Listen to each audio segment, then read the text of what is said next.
There are places around the world where the relationship between land and water is fundamentally broken. In communities like the lower elevation neighborhoods of New Orleans, entire cities were built below sea level, relying entirely on massive concrete levees to hold back the rising tides. But as we saw during Hurricane Katrina, when that centralized infrastructure fails, the devastation is irreparable. As extreme weather becomes our new normal, we have to ask a profound question. What should be built next? How can we design a home that doesn't just wait to be rescued but is inherently safe, completely self-sufficient, and capable of providing fresh food and power long after the civic grid has failed? I'm Tim Ung, and this is the design of the raised greenhouse home for flood-prone areas.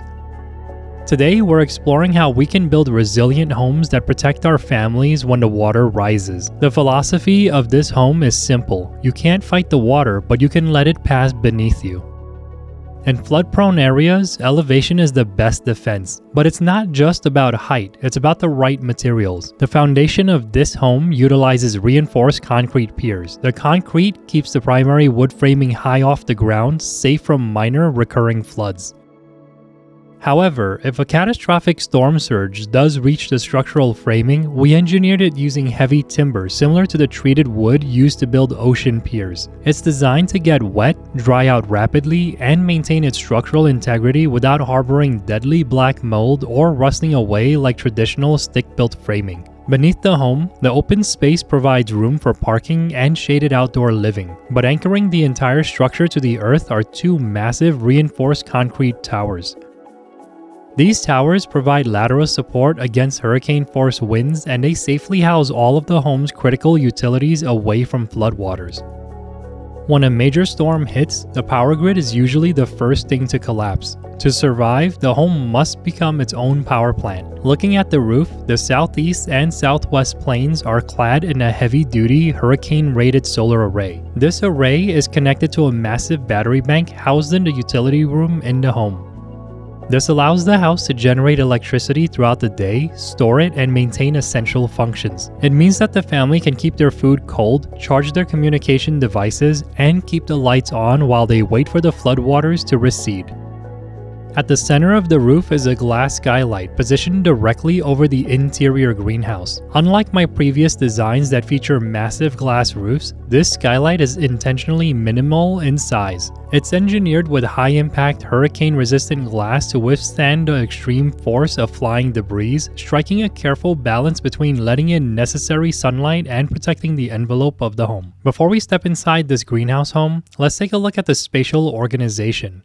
This is a substantial 2,600 square foot home featuring 5 bedrooms, 2 bathrooms, a front porch, and an open concept living, dining, and kitchen area. But the beating heart of this home is the 700 square foot central greenhouse. In a disaster scenario where a family might be trapped inside their home for weeks, psychological survival is just as important as physical survival. This central greenhouse provides a lush, walkable destination.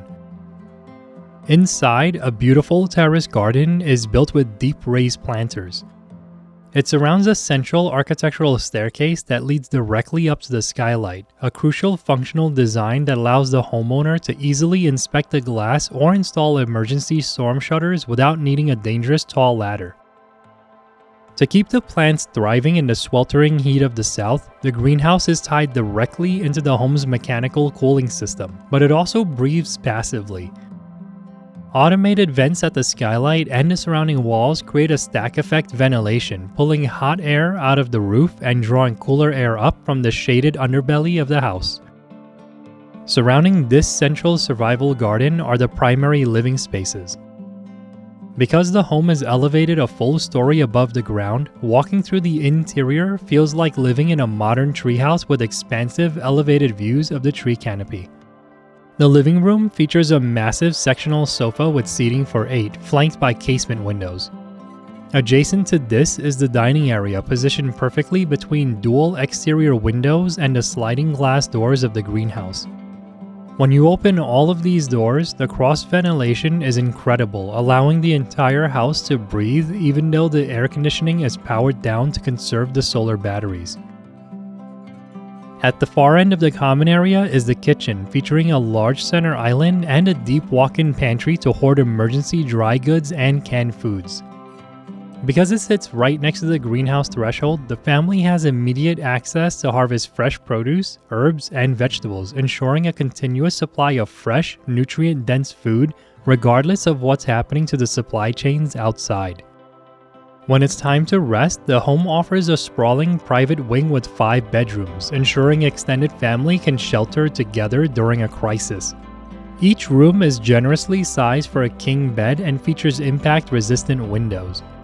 The primary suite includes a massive ensuite bathroom with a walk-in shower and dual vanities, providing a sense of normalcy and dignity in the midst of chaos. In regions that offer beautiful, warm weather year-round but face the ever-growing threat of catastrophic storms, we can no longer rely on architecture of the past. We must build homes that actively protect us, sustain themselves, and offer sanctuary when the world outside is underwater.